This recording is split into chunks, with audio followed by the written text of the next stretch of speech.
you are conservative in your money supply. So therefore, in the case of China, it's a liberal money supply. Do they have a fixed exchange rate? Almost. Till recently it was fixed, 8.33 yuan to a dollar. But since the Americans put on a huge amount of pressure, they did bring in a secret basket of currencies.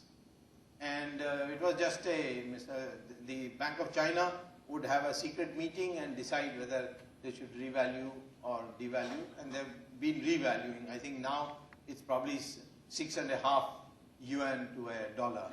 So there has been some revaluation. Most economists think that China's currency should be revalued to 4 yuan to a dollar. China can't do that, and I'll explain to you in a minute why it can't do that. Okay, so therefore in China also we can say, because there is no capital account convertibility, the unholy trinity does not operate. And it could have operated at the time of the East Asian crisis had the capital account convertibility been there. If there was capital account convertibility, capital account convertibility means anybody brings a dollar, you will get local currency. Anybody takes a local currency to the bank, will get the dollar.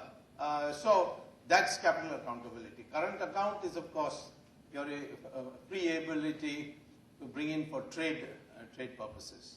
But pure transfers, you have to have capital account convertibility.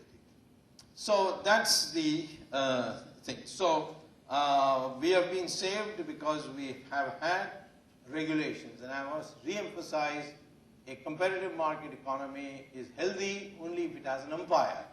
It has a regulator, and the regulations are transparent, not opaque, like in the case of Japan or in the case of Korea, which has led them into severe problems, and they are not in a position yet to have a transparent system. Now,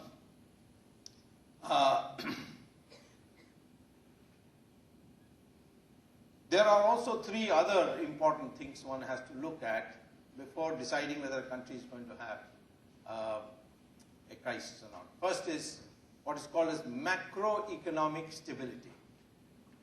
Is the growth rate healthy? Is the inflation under control? Is the fiscal balance okay?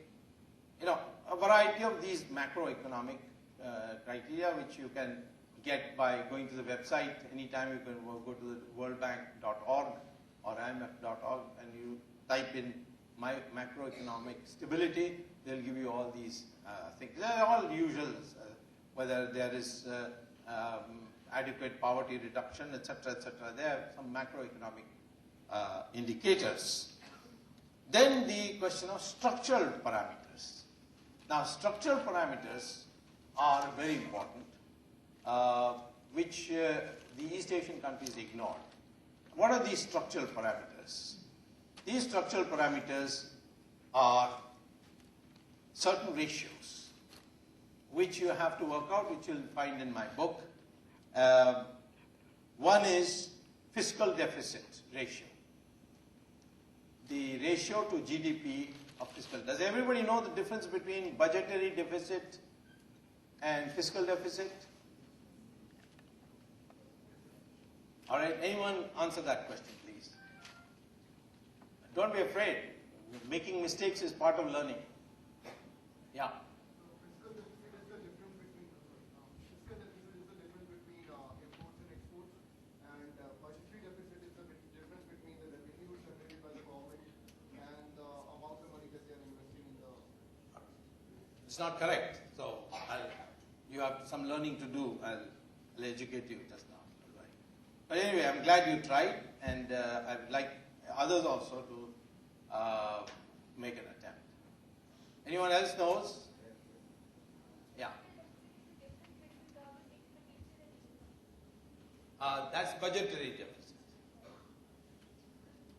The difference between government revenue and government expenditure is budget deficit. So fiscal deficit, yes sir. So fiscal deficit would include both